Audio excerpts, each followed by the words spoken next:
Hello and welcome to Tartan Touchdown. We are Scotland's voice in conversation with the world of American football. And today we're in conversation with the Glasgow Hornets, Andrew Gibson and Nicky Farrell. Andrew, how are you doing? Very, very well. Thanks for asking. Good. Thanks very much. And Nicky, what about yourself? Good to have you on. Good, yeah, it's good. It's good to be on. So this is a very special conversation for myself and Dan. With most of our guests, when we're chatting to them, we're actually meeting them for the first time. We should declare our interest here that both myself and Dan are former players with the Glasgow Hornets for a long stretch. So certainly we're very much celebrating the success of the team tonight, and we'll try not to let the bias creep in too much. Absolutely. Dan, how are you this evening? I'm good. Obviously, like you mentioned, playing with the guys back in 2014, I played. It feels does it feel like that long ago? But I even play with you guys. I don't really know much of the backstory of you two, so I'm really looking forward to getting into how you got to where you are today. So that's what we're looking forward to chatting about today. Absolutely. So thanks, guys. We'll get kicked off, and I guess as much as probably the four of us, we could really go through a line by line history of the Hornets. We really want to go back and understand your backstories a little bit. So I guess maybe just come to yourself first of all, Andy. How did you first get into the sport of American football? Yeah, so it's been a long, weird story of how I got into football. It's not something that I would have on regularly or anything like that. And it's not something that anyone in my family was overly interested in. It was actually through Callum Bell. One of his friends had left a copy of Madden 03, Marshall Falk on the cover, for the PlayStation 2 at his house, and we just binged it. Weekends I would go over there, so we would play that. I would normally play as like the Colts or somebody like that, and beat them anyway.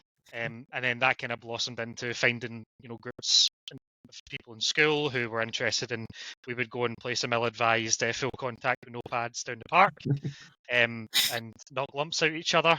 And then I was really lucky that kind of interest, my dad was able to take me over to America, and I would go over and see the game on TV and see what a spectacle it is. Like, it's getting there now in the UK, but over there it's just wild. Like the whole day, like Saturdays you go over, it's about the college. Sunday you go over, it's about the NFL, and like seeing how massive it became. It was over there, and piqued my interest even more. Pick your old NFL team, and then started to get shirts and jerseys, and then out of nowhere was my mum just kind of came home one day and she said, "Oh, I noticed that there's people playing American football up in at our school. She teaches in Airdrie." And it was Monday Night Flag, and I went along as a fresh-faced kid, and the rest is kind of history. Met everyone through there. I think Nicky, I met you there. Fraser Thompson, Jimmy Thompson, Andrew Chapman, Mark Fletcher, Alan Young, Jamie Doak. Everyone, a who's who of kind of flag football names in Scotland. Certainly, we're all there playing football on freezing Monday nights, and the rest is kind of history. Absolutely. I think it's a bit common ground as well, because I think myself and Dan, that was actually the first place that we played a game of flag as well in Airdrie. So it's funny how that seems to be the nexus, certainly for Scottish flag.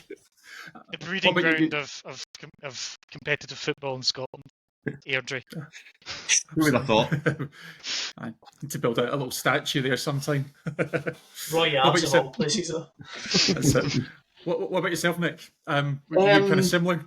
No, so I was in school one day and people came round with free tickets for the Claymores, and I just happened to grab one. It was a free child, a free adult ticket to go see the Claymores. Took it back to the house. This was in the kind of later 90s, must have been. And I happened to show it to my dad, and my dad was like, "Oh, I used to watch the now Washington Commanders in the 80s. So they're my team, and like we should go." So me, my mum, my dad said we would go. We really liked it. All the kind of tailgating kind of stuff outside. I know it's not proper tailgating, but they had like the events for the kids with like the inflatables and all this kind of stuff. And we got football, and I would throw about in the garden and stuff. And I just kind of took off for there. And the last game I ever went to was a game, I want to say it was in 2003, I think 2002 or 2003. It was against Rainfire, and I was throwing the ball to my dad and catching the ball in Hampden Car Park, and I was approached by, I think it was one of the girls on the team at the time, and they asked me to go over to speak to Andrew Chapman, and they asked if I had a team, and asked if I wanted to play, because the Hornets were out as it was like a wee day out for them all. So I think it was Andrew Chapman, and I think Yvonne was there as well, taking out some of the Hornets kids to the thingy, and then first Wednesday after that, I used to play soccer before that, and handed my kit in the first Wednesday after that. Claymores game, I was suckered in, and I've loved it ever since.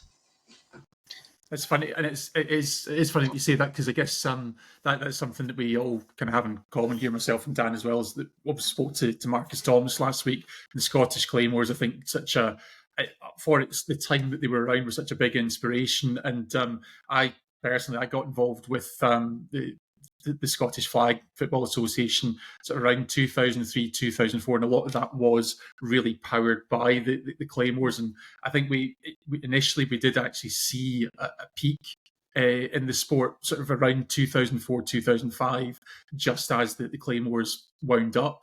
But obviously you had a number of the main Scottish clubs at the time. Glasgow Hornets obviously formed 2002, but also Grangemouth Broncos, Aberdeen Oil Cats, Kirkcaldy Bulls, all formed round about that same time. And I don't profess to be the ultimate expert in the history of flags. Of course, there were certainly teams around and tournaments around before that, but that certainly was at a point where things really started to, I guess, to snowball and develop. And obviously you mentioned coming into the Hornets in sort of the early 2000s.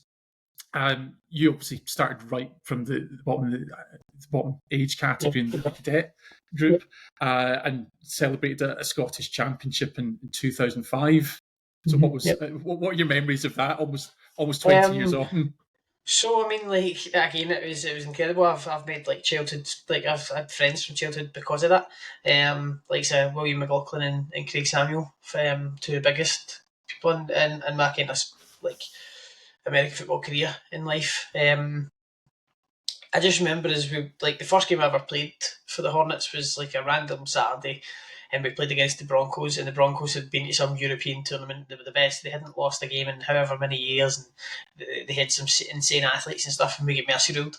Again, it was one of those things. It was a bit of a shock getting into the game to think how much better they were than our team at the time, and then we just built from there. And I think it took another season or two before we kind of started hitting the real highs. When I first was there, I was running back slash receiver. I wasn't really a quarterback, and then they seen that I could throw a bit, and then I moved to quarterback, and I had Craig and William as my two bigger kind of targets and stuff, and then I had a couple other people who would chip in and stuff like that and do other things.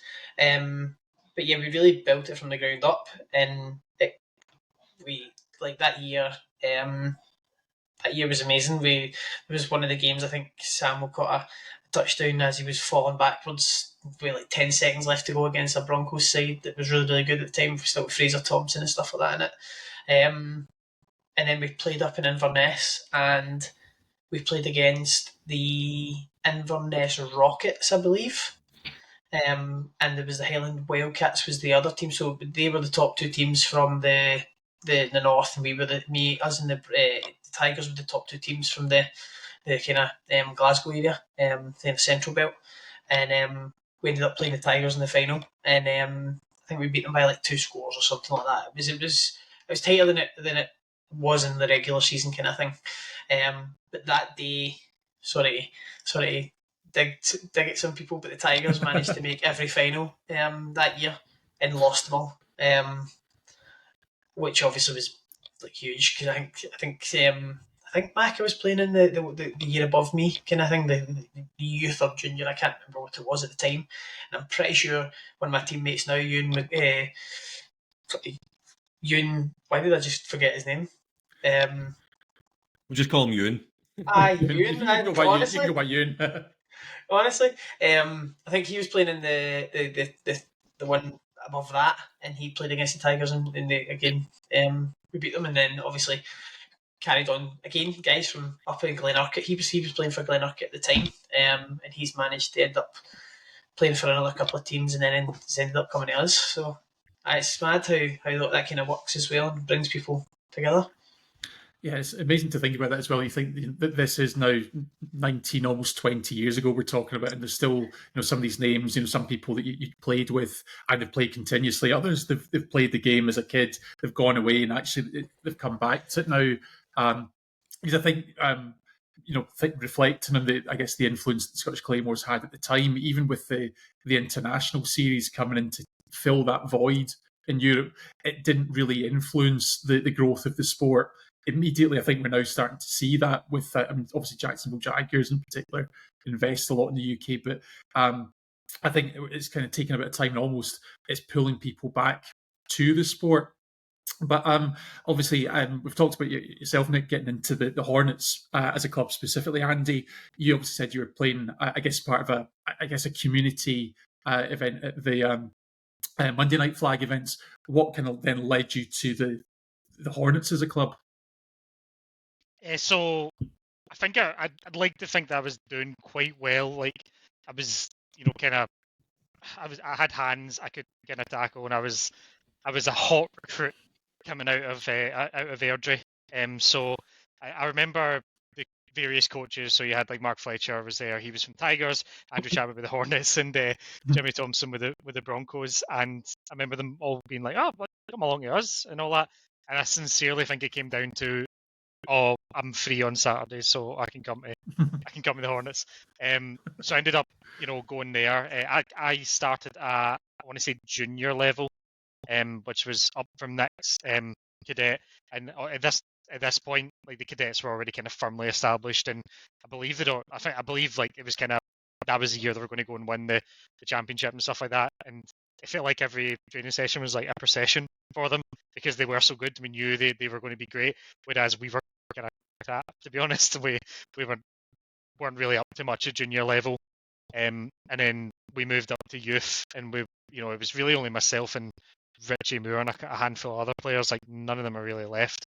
They ended up playing at youth, and then once again, like the year below were still better than us. So it wasn't until it all kind of came together that I think the club kind of took off from that point.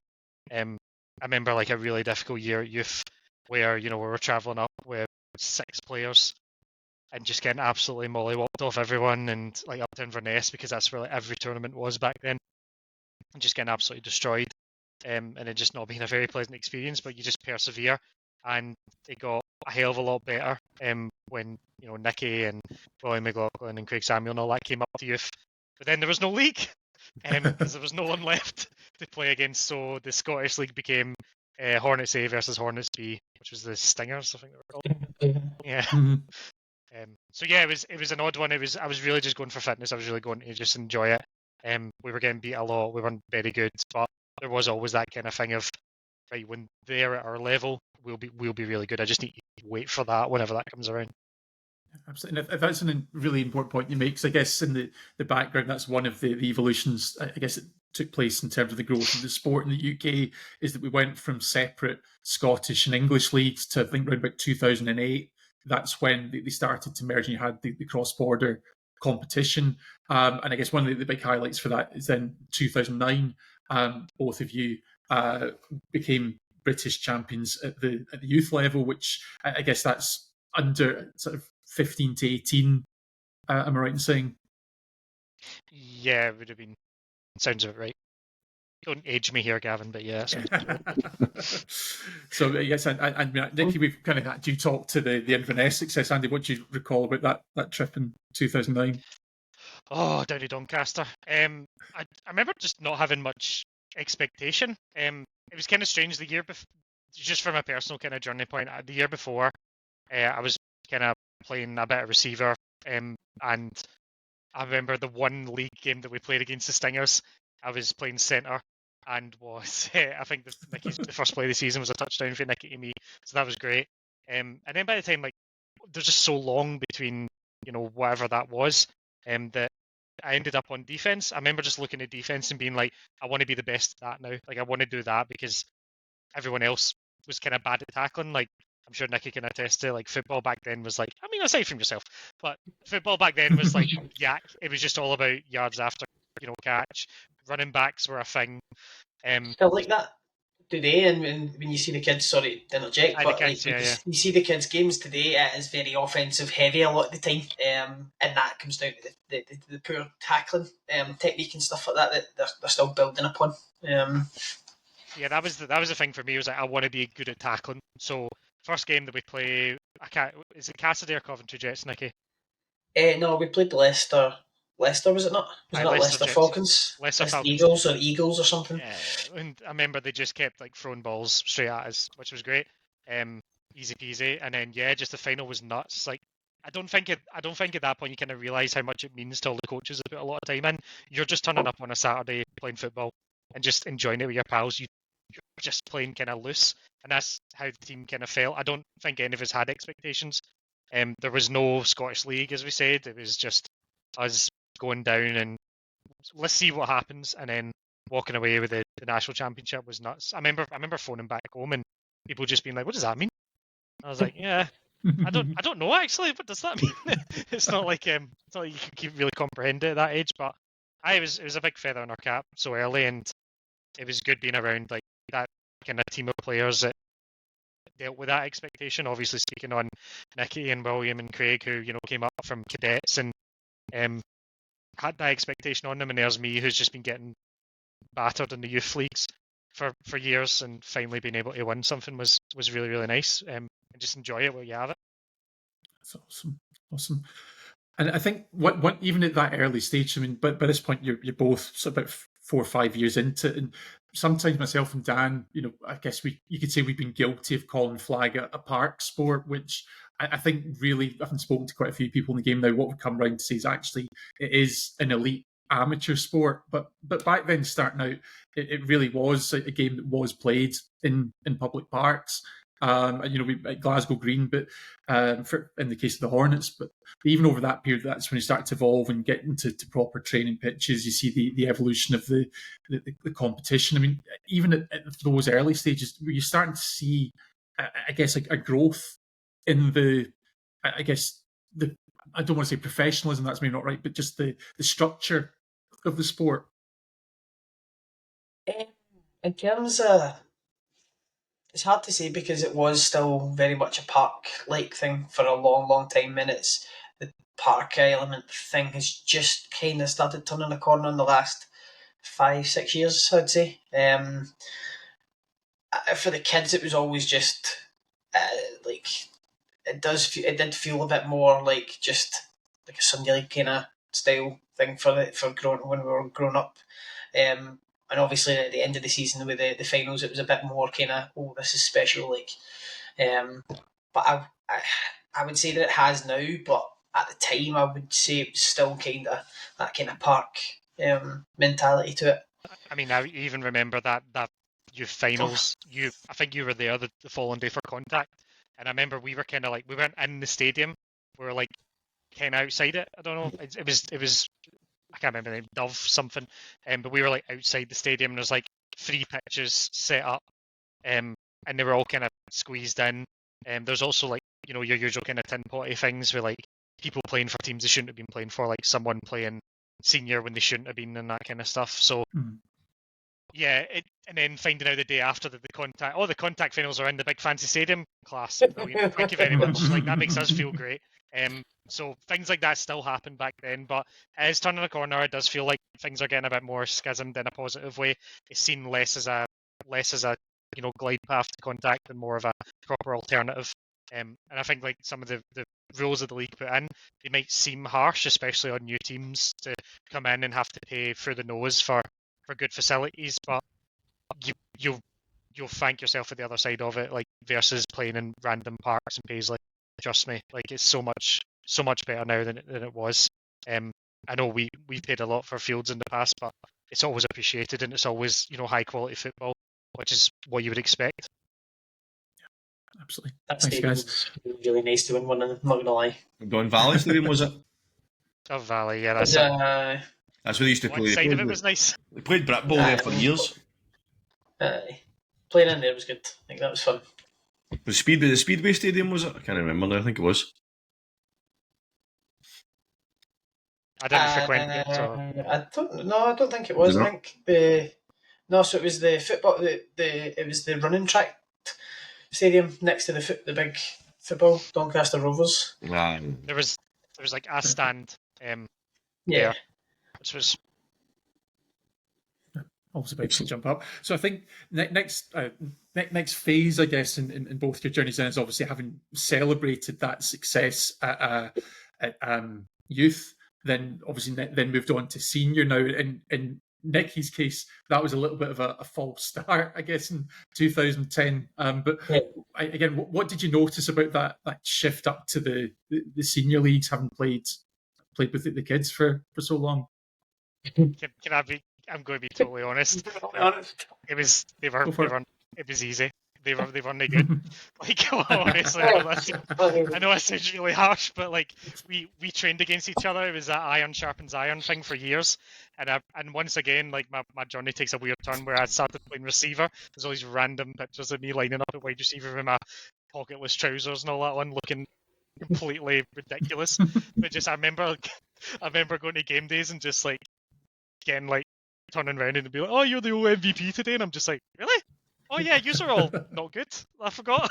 Like it's wild. Like I think the whole of Scottish football was in a bit of a kind of like the Bills were the Bills, like they were what they were. I think the whole of Scottish football was in a bit of a like the Broncos when they get the Woodses and the Thompsons up to like senior level. This will be exciting, and like for us, it was the same way, like the Nickies and the Williams and the Craig Samuels and stuff like that. So the first year I moved up, I remember turning up on a Wednesday night and being like, I might be the best player here. This is so bad. And that's saying a lot because I'm terrible. But yeah, that's basically what it was like. And Gav, I think you were playing at that point, so apologies for that. But yeah, sorry, I know. I'm not playing anymore, which probably says a favourite as well. Especially 7'2" tall. No, I think I agree with that sentiment. I think like at the time the kids level in Scotland and like the kind of upper tier of English as well was all very, very high. And when you went, and like to be honest, there was some teams first ever, like for the Hornets, for example. My dad was in the first ever iteration of the Hornets seniors. They started after. So it was a kind of building block for them. Like for them in a lot of teams, it was a lot of dads at the time. Like it was dads getting involved because why not? Do you know what I mean? Like why not? And then it was a kind of pipeline for us to today, obviously. I think to get to sum it up as well, and get you share the point. We beat in 2009. We beat Woodham in the final by a point. And then that Woodham team then went on to start competing for Brit Bowl titles against like the London Rebels and stuff like that. So like just to show how strong like that team were, and it was the same guys, like literally the same players we played in that final. I played some of them the year before that as well in the British final, and lost to them at cadet level by a single point as well. And then when they made the jump up, like it was one of those things. It was just like loggerheads.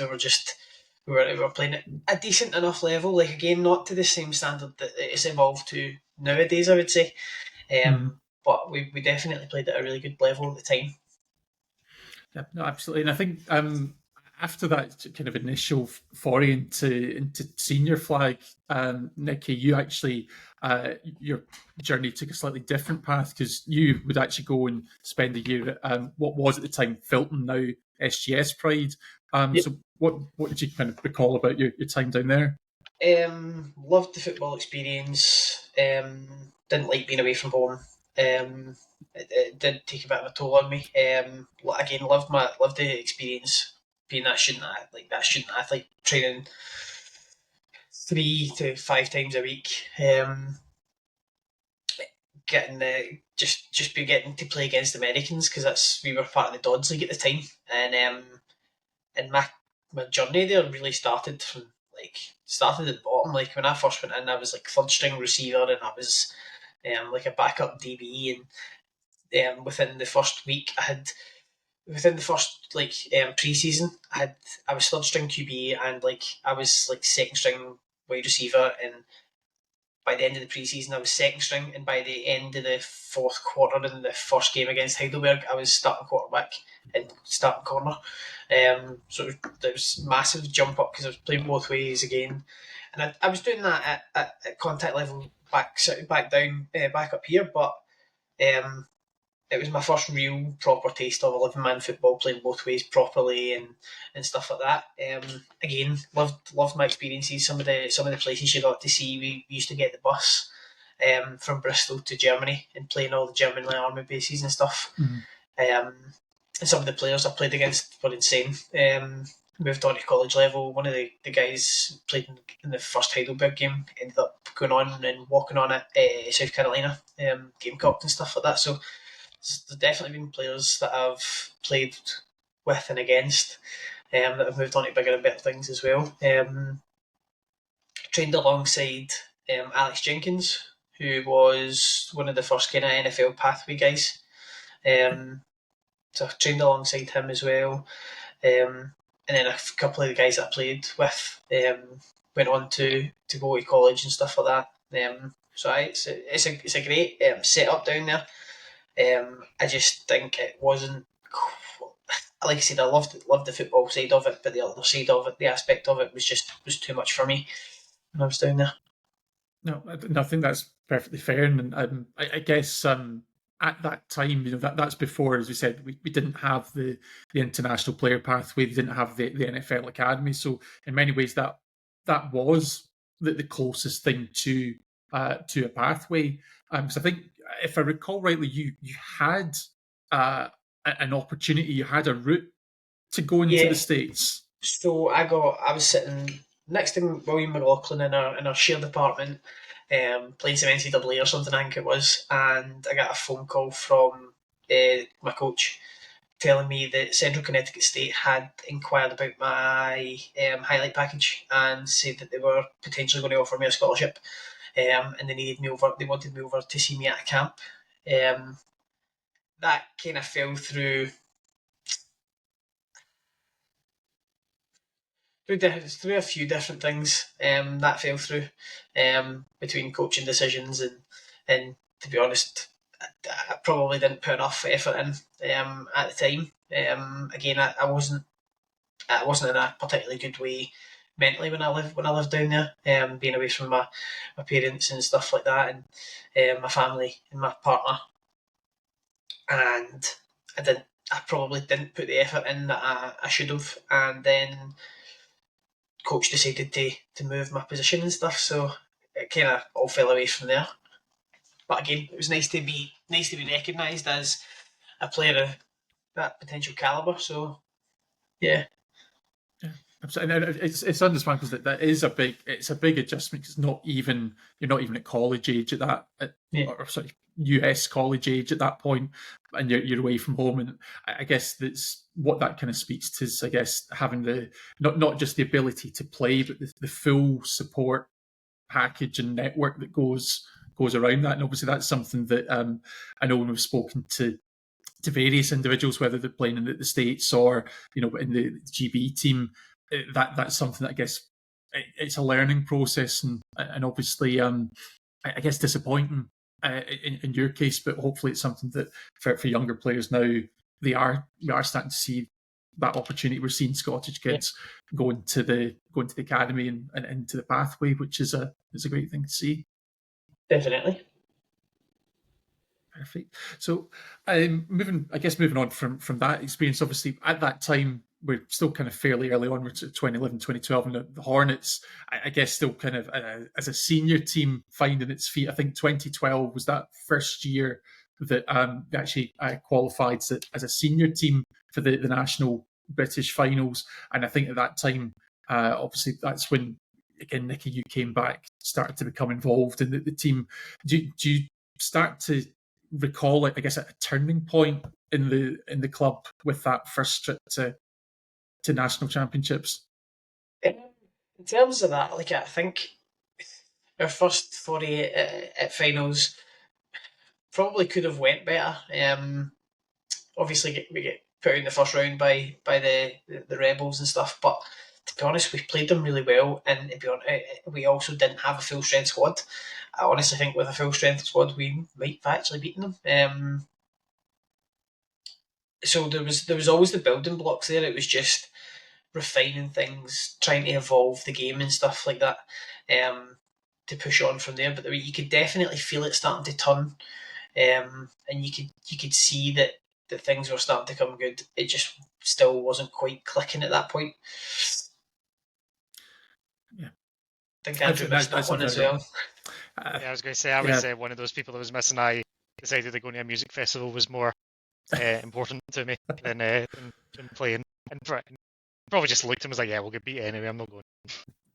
There you go. And that's how priorities change over time. I was going to say, that's the last one I missed.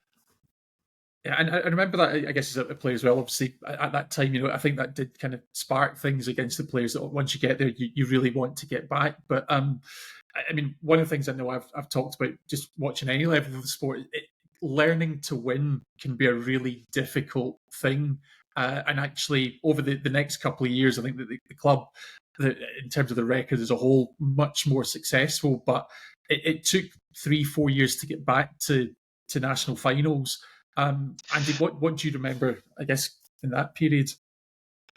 Yeah, it was the real just this is when things were starting to flourish, and the real strength of the league and up north especially was starting to really come to head. Like Aberdeen were, competing for national championships, and the Broncos were recruiting really, really well and getting players from Stirling Clansmen and stuff like that. They were, supplementing their ranks, but we were always right there.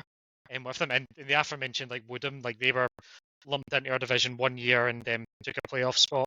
It was just difficult, really difficult to make it back. I think each season we lost less than 3 games, but we still weren't quite there, which was fine. And we just needed a couple of pieces to kind of, as Nicky said, push us over the edge. We had the blocks there, and we were now kind of used to winning. And we were also starting to look at what other teams were doing and saying, they're doing, Aberdeen are doing invitational tournaments, Nuola tournaments. We need to start doing these. Teams are going over a big bowl. We need to start going over and playing other teams, things like that. So we very much learned a lot from the teams around us to help us get to, a point where by the time 2015 came around and we had, a very good influx of players, we were ready to win. It wasn't how do we fit all these pieces in? We were already kind of successful. We just needed something to put us kind of into that next sphere. And I think we jumped from 8-2-1, go out in the playoffs, and then next season we're 14-1 and winning the division. So and then the rest is history from there. I remember during that period, I played 2014. That was the year you mentioned Woodham in the league, and that was the only team that beat us that year was Woodham, and it stopped well. We're not talking about what stopped us getting to the playoffs that year, because it was a very controversial point. But that, like you said, they were the only team. They were kind of the bogey team at the time, and that's what stopped us. It was Aberdeen. We lost twice to Aberdeen. Yeah. Tied with them. I distinctly remember you going to. We played on the Saturday. I've got the picture still. It's all of us. We beat the Broncos in the last day of the season, 28-26, and you went the next day to go and watch Aberdeen and the other teams. You just drove and you were just sitting in the car park, sending messages. No, I don't think you came out of the car. I think you were just watching the game from your car windows and sitting telling us how all the games were getting on to let us know, have we made the playoffs or not. It wasn't to be, and it is what it is.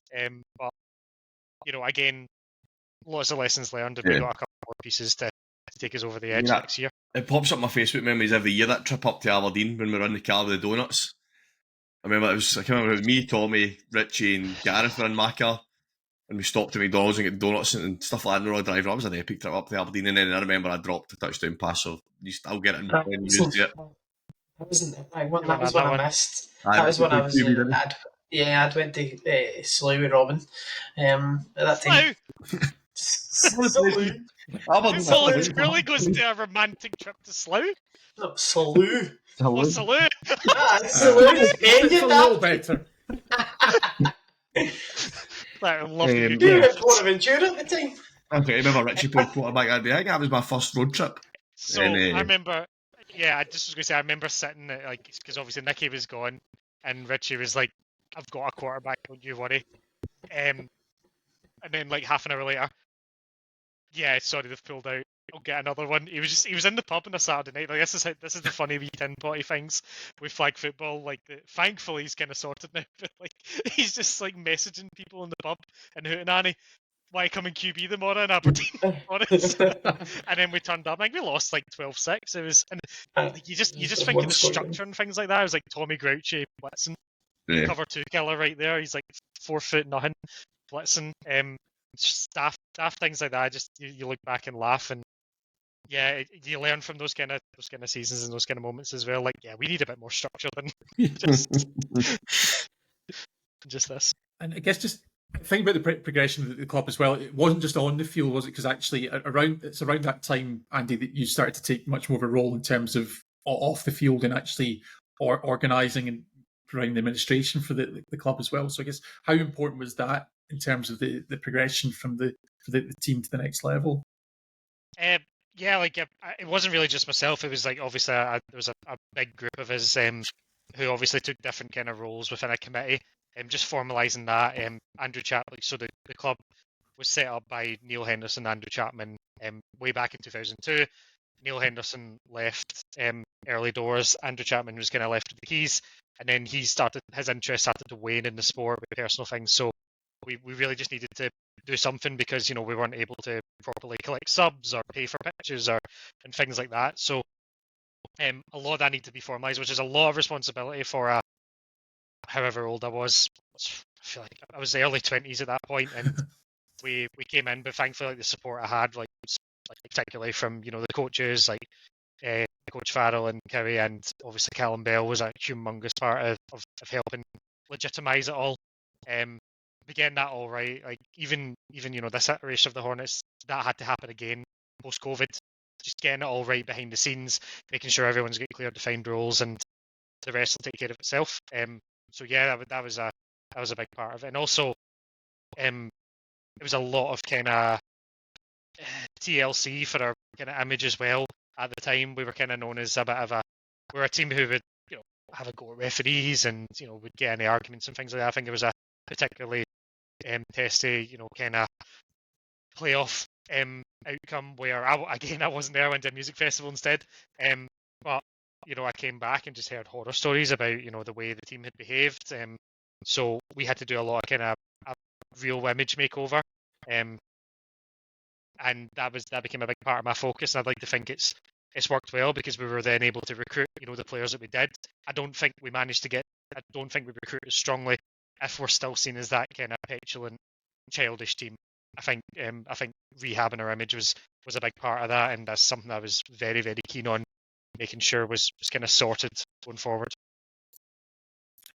Absolutely, thanks. And one other thing actually touched on there, Andy, was I guess Coach Farrell. So we probably couldn't go through the discussion without mentioning, Nicky, about playing under and with your dad. How was that for you? Because I think Chris Farrell, your dad, was coach for about five years for the Hornets. Something like that, yeah. I mean, he was my coach at Contact as well. And now it's hard. It's always hard. It's hard taking the criticism and the coaching points from someone so close to you and stuff like that. So there was kind of buttons ahead at quite a few different times that you'll probably recall, at training and at games and stuff like that. And I was always quite a hothead myself anyway. Still am for the most part. I try to be calm as much as I can nowadays, but again, growing up playing Contact, playing flag, there's just that wee chippiness. You want to be the best. If I'm feel like I'm thinking, I'm going to shout about it. But in terms of playing under my dad and playing with my dad and stuff like that, it's one of the best things that I'll ever do in my career. I hope I can replicate that with Lucas one day. But my dad was one of my driving forces. He would take me everywhere. He would record loads of games, and he was there for coaching and he was always there, always there.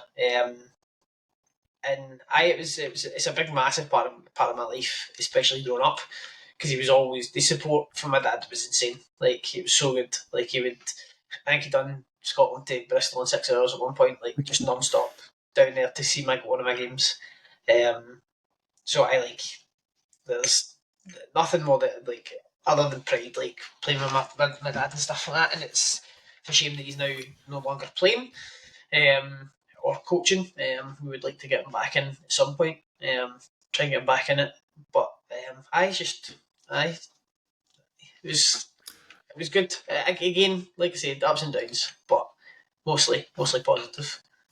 No, absolutely. I mean, I definitely remember. I think that first time that he had to step in because a regular coach, well, it was I think away had other commitments that day, and I think that was one of the days that we were actually playing like the Kirkcaldy Bulls with a slightly understrength side, and we gave him a hell of a game. I think that was one where we lost by a score, but I think we tied that game up with like 2 minutes left. And I just remember, Dunfermline by chance. I think that was Dunfermline. Yeah, I think. Yeah. I think you absolutely drilled a touchdown pass into me. Like I've scored a couple of times against the Bulls and never caught an easy one. So you always have to fight for it. But I remember that being a big day, and I think everyone played great. But I just remember your dad's role in that as well, being a part of it. And I think that just really speaks to there's so many different strands coming together that really helped in that transformation of the club, I guess, from being that kind of team of dads and park sport to kind of moving towards that next level and becoming a competitor on the national scene.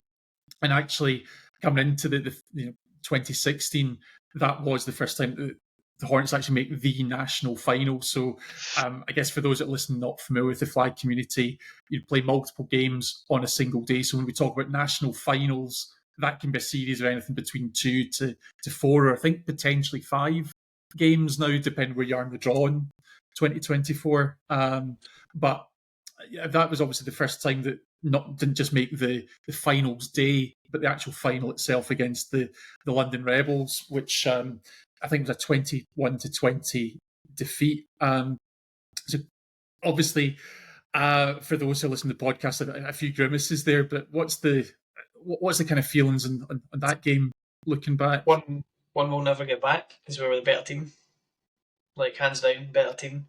There was a couple of wee mistakes here and there, but I had no doubt that when you look at the film, you're like, how did we not win that, and how did we not win that by more? It's frustrating and soul destroying one, that one, because again they weren't on the same level as us. I think those games you learn, like, I know it's a total cliche with coaching and management, but you do learn more from the losses.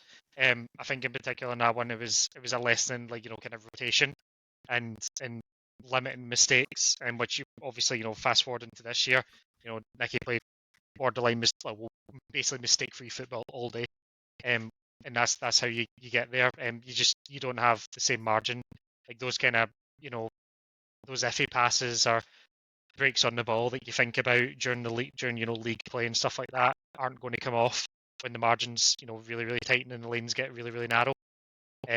So it was a couple of lessons for me that year. It was like one, kind of learning how to pick the team up after losing a game like that and how do we get back, and also just for me it was the actual preparation side towards scouting opponents. Now I don't know how, I've not really spoke about that much, but the intel that we had on Victoria Park, who was a team we'd never seen before, we never played against, we saw a little bit of Big Bull, but you didn't really have live streaming back then for games.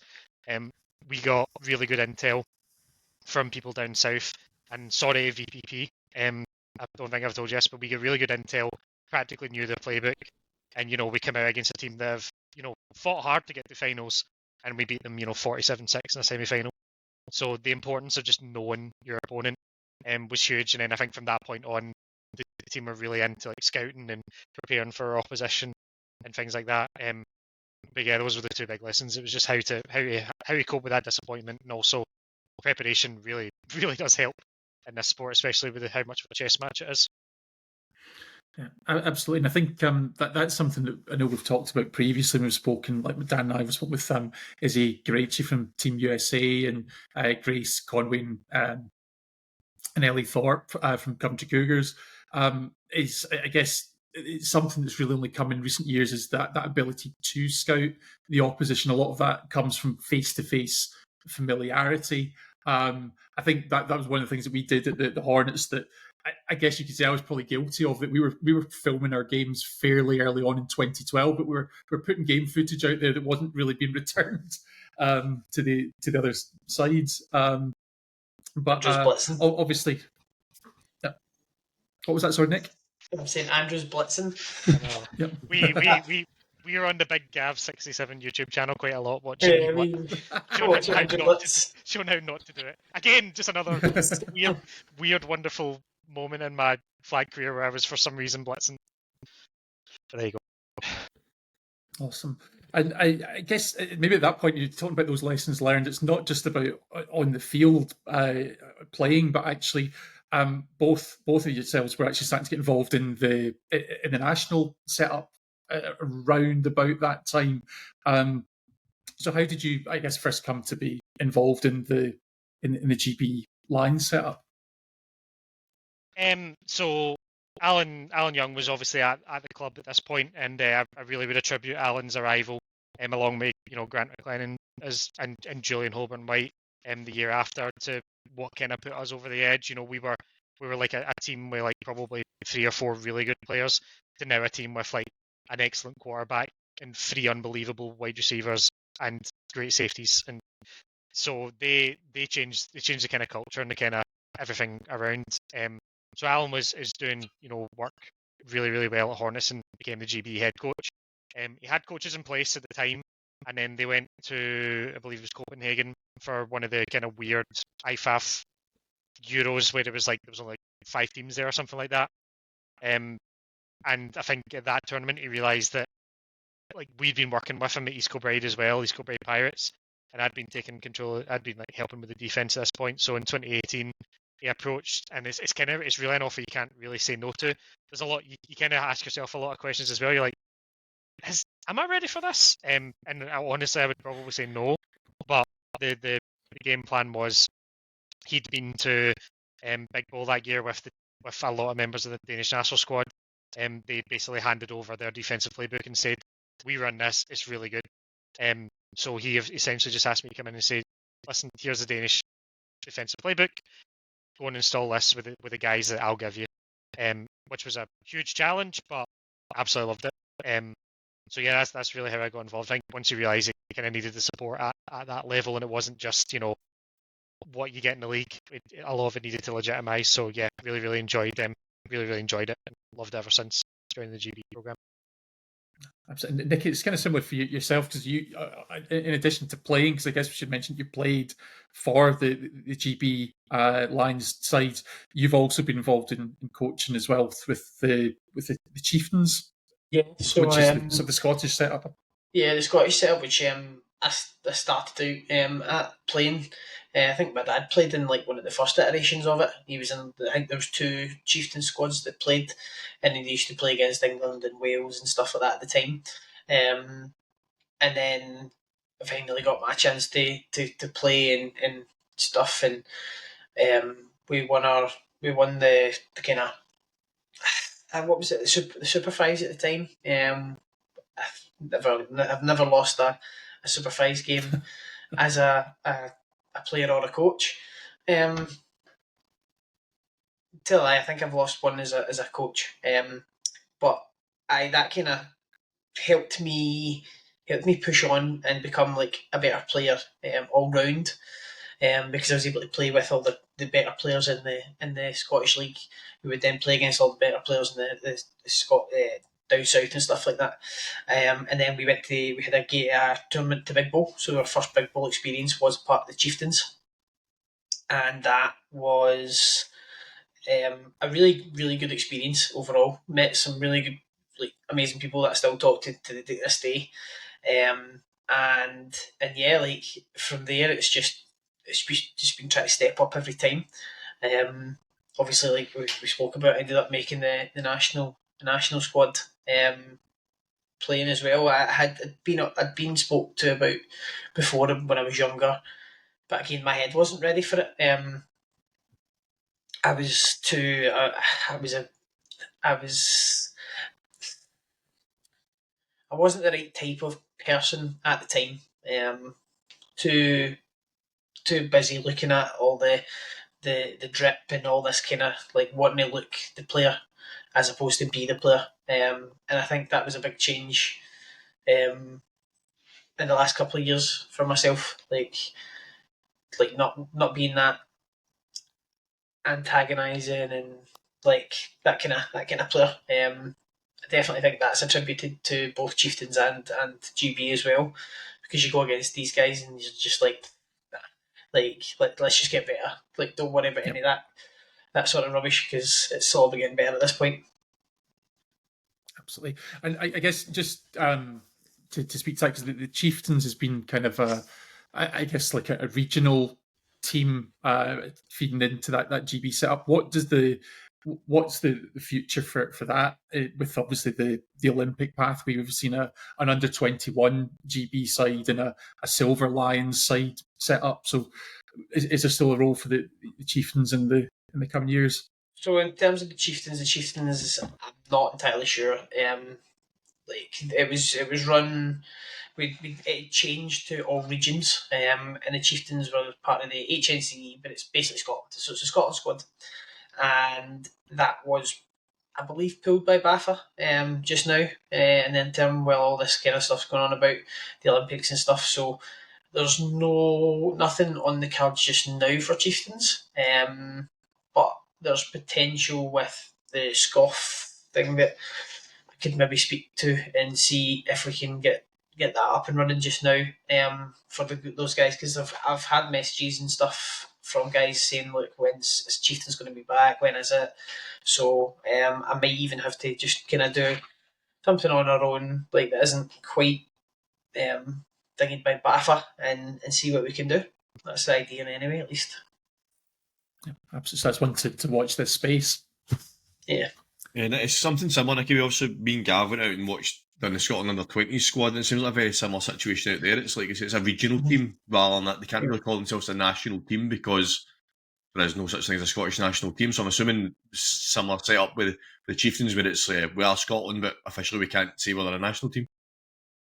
Yeah, I mean, I think it's because the national governing body is BAFA, so it's the British, so it's like GB is the national team, and obviously Scotland are an independent country or anything like that. So, because of the UK, it's GB that comes under that banner of the national team. So it just comes under as like a regional team.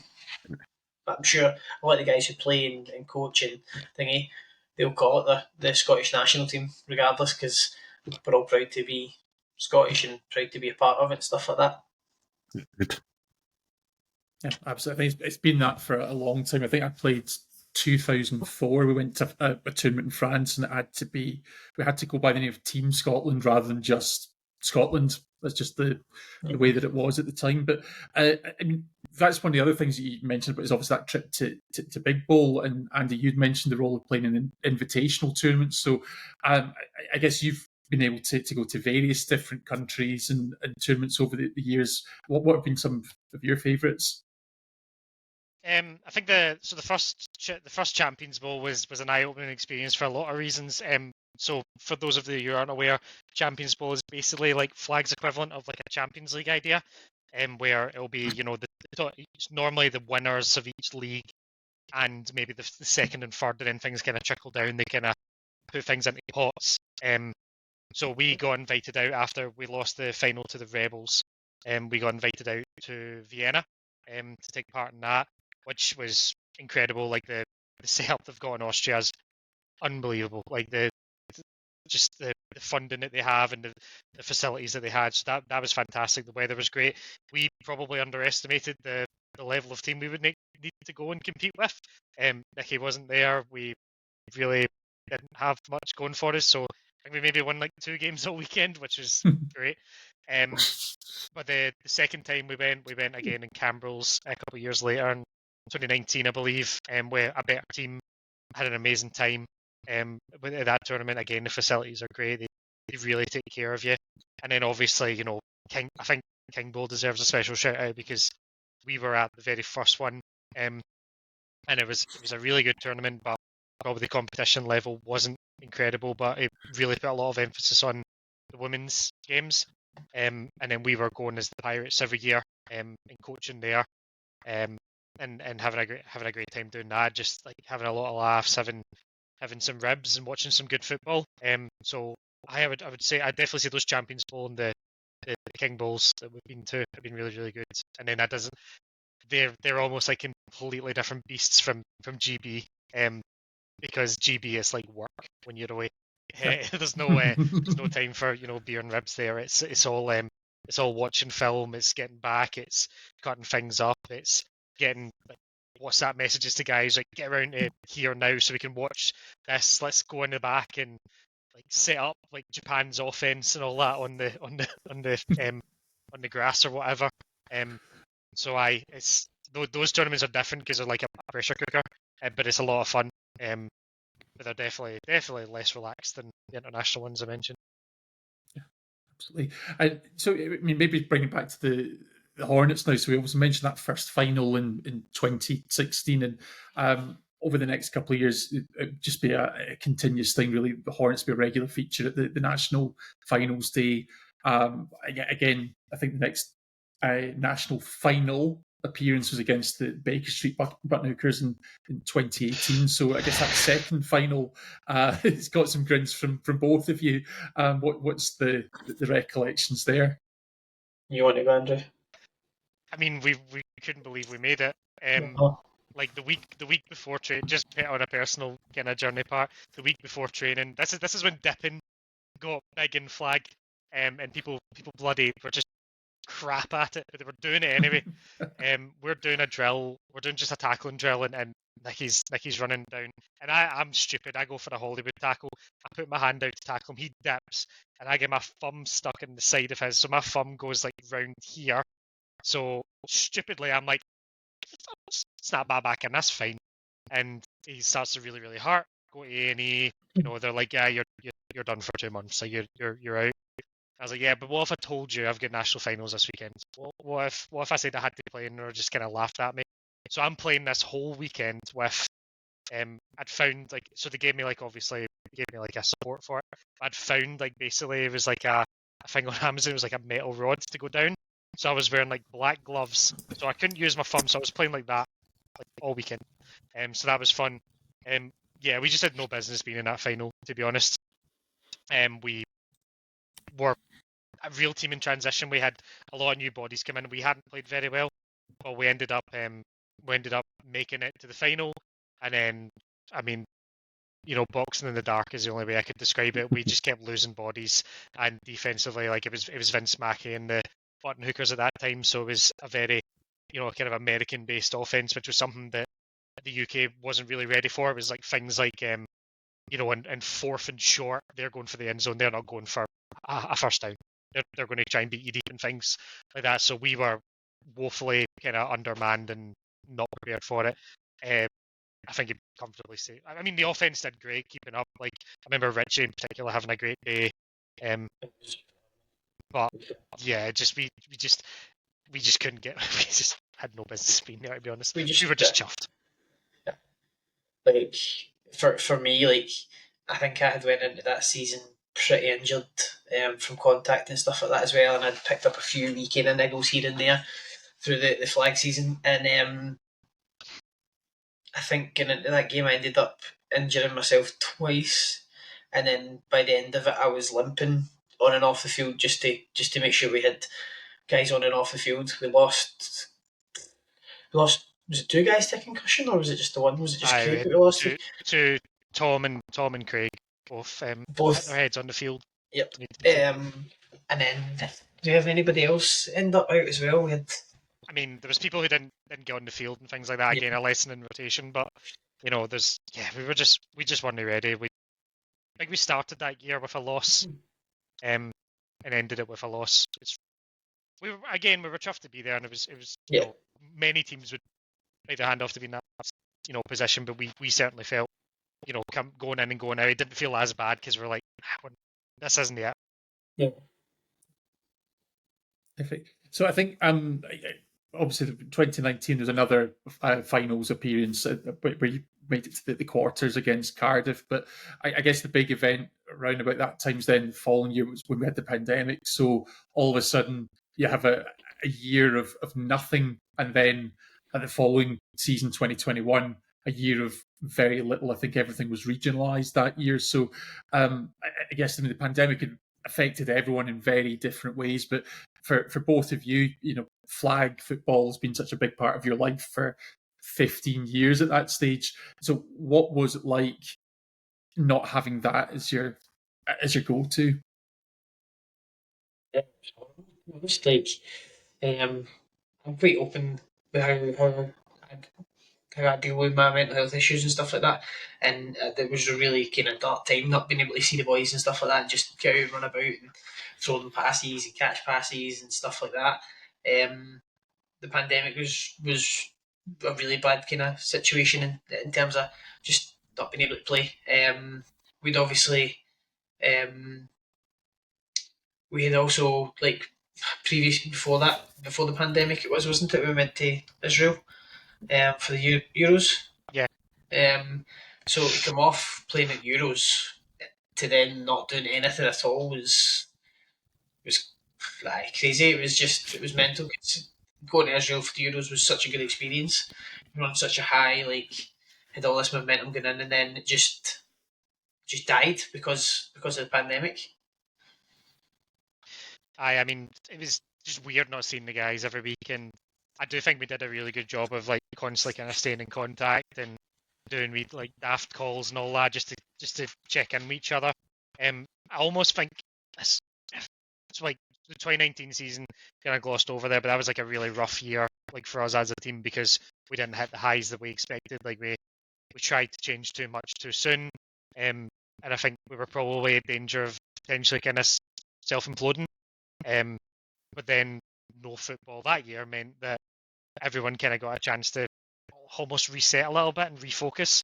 And then we obviously were extremely fortunate that we had like people like David McAnally moving up the road around that time as well to add a lot of enthusiasm back into the club, which was something we sorely missed from a Hornets perspective certainly, because after 2019 it was kind of dark. It was not feeling great, and then things started to pick up. We also done did we not do Champs Bowl that year as well, Nicky? Because we had the horrible green shirts. So we would have done Champs as well, which is kind of mad to think about. The amount of high quality football you play and then just none. Then nothing, yeah. Yeah. So I think it's I don't say great. 'Cause it wasn't a good time for a number of people, but I think it's I think it takes a lot of courage and honesty just to admit that obviously that what all of you were really going through at that time. Because I think it is important for just generally for everyone to be able to speak about these things.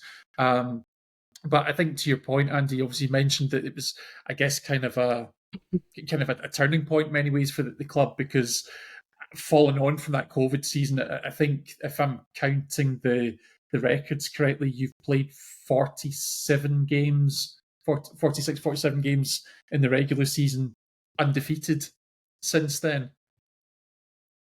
Yeah, I mean, there was obviously a big change was like Nicky at quarterback. Nicky was always playing receiver out of kind of necessity for we just don't have like good enough receivers, to be honest, for him not to be out there. And then when it reached a kind of point where we were able to have a frank conversation and say, right, do you think you could drive this car? And he showed me his driving license, and he definitely could. So we were up and away. I don't think Nicky's lost a regular season game, which is something we don't talk about. We let other people talk about it for us. But yeah, like Nicky's been unbelievable since he came in, and then as I said, we've been very, very blessed with the acquisitions that we've had of the people who've been interested. And back to what I was saying before about kind of like makeover of who we are.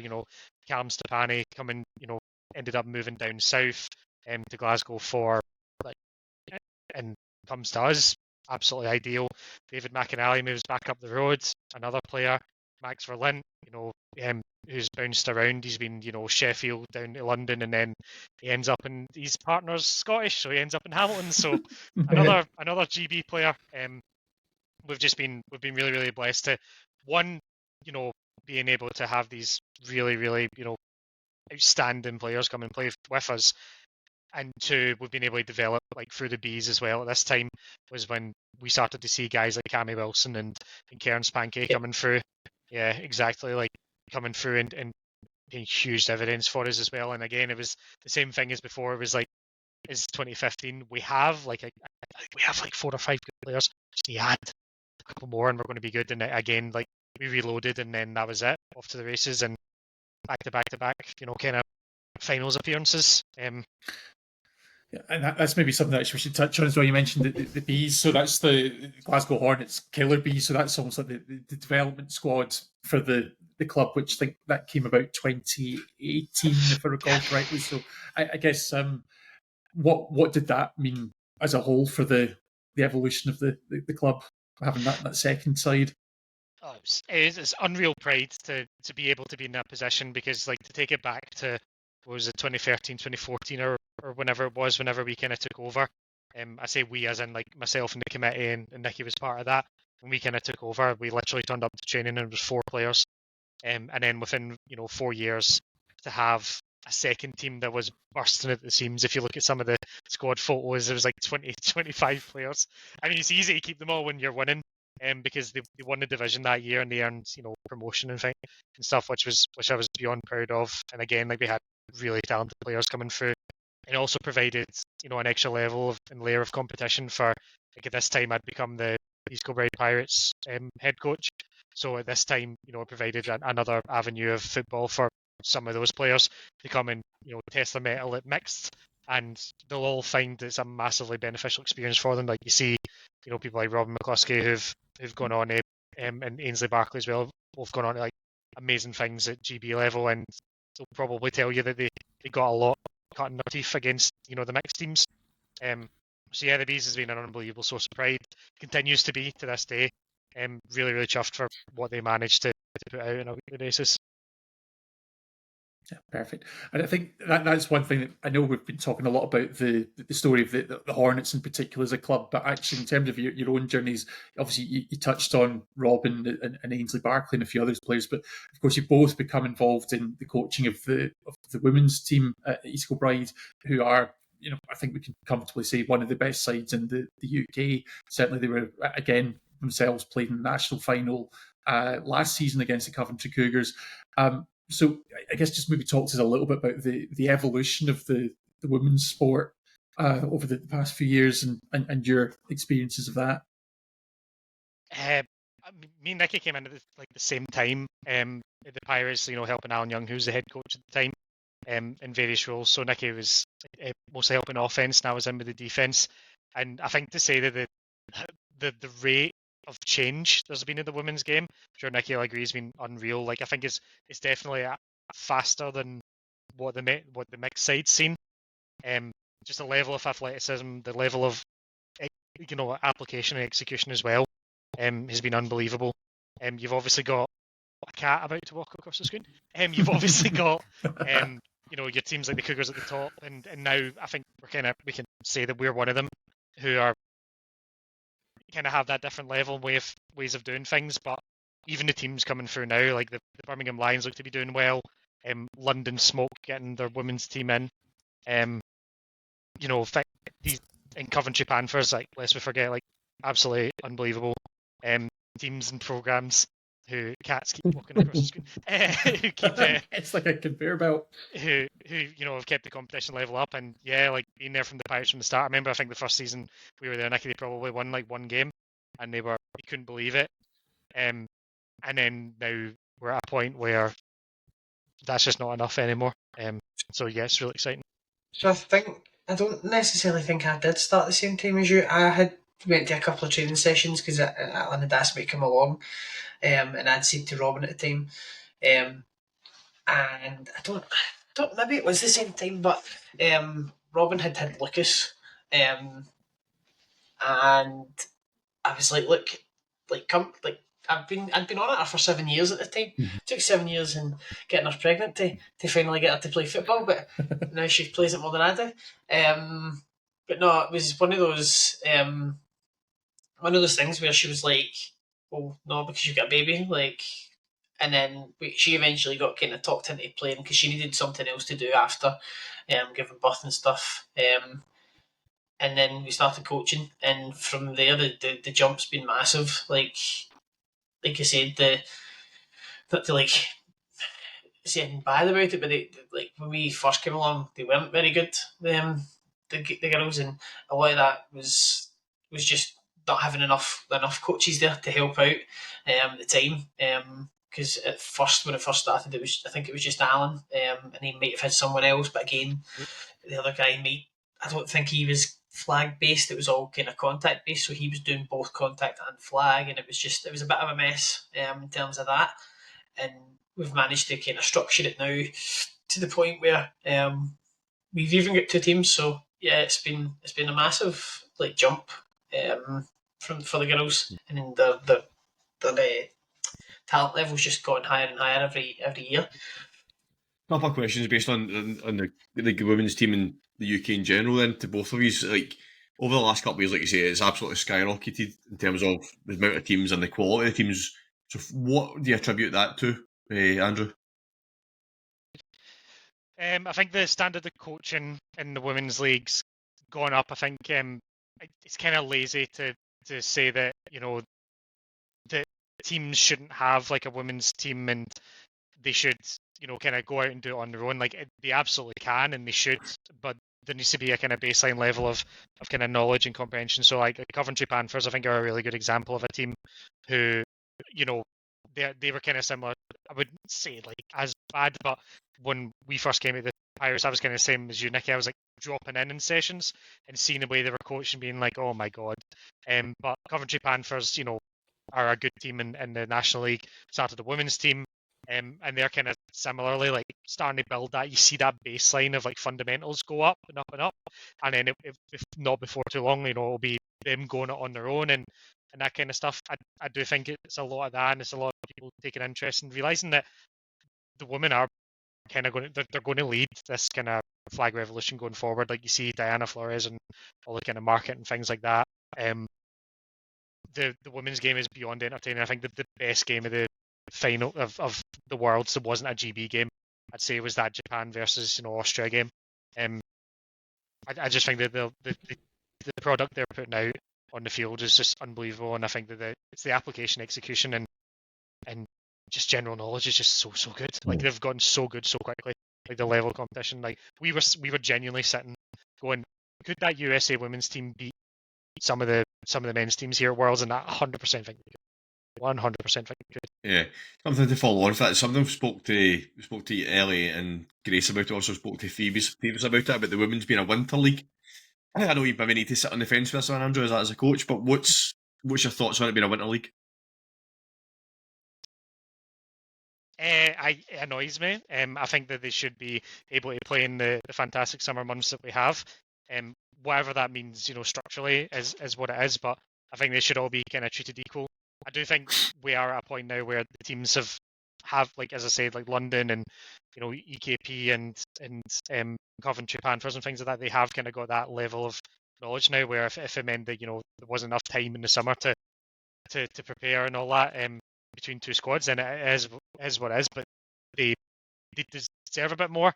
I mean, you're really catching us at a good time because we literally just had a game day down in Liverpool, Skelmersdale, which to no fault of anyone's, has to get rained off and is the most unbelievably poor conditions I've seen flag played in, with a combination of wind and rain. So yeah, like something does need to be done. About it, because it's just not fair at all. Yeah, like you said, the women are leading that revolution. Obviously, the GB women are really highly ranked, and it's like they're having to play maybe kind of with one hand tied behind their back with the weather and kind of hope to find a field that's not going to be frozen or get an indoor pitch or whatever, and not a problem that the next league's got. We're fortunate up here that like anytime other than the one that's happened this year, it's near enough always been indoors for anything that we've hosted.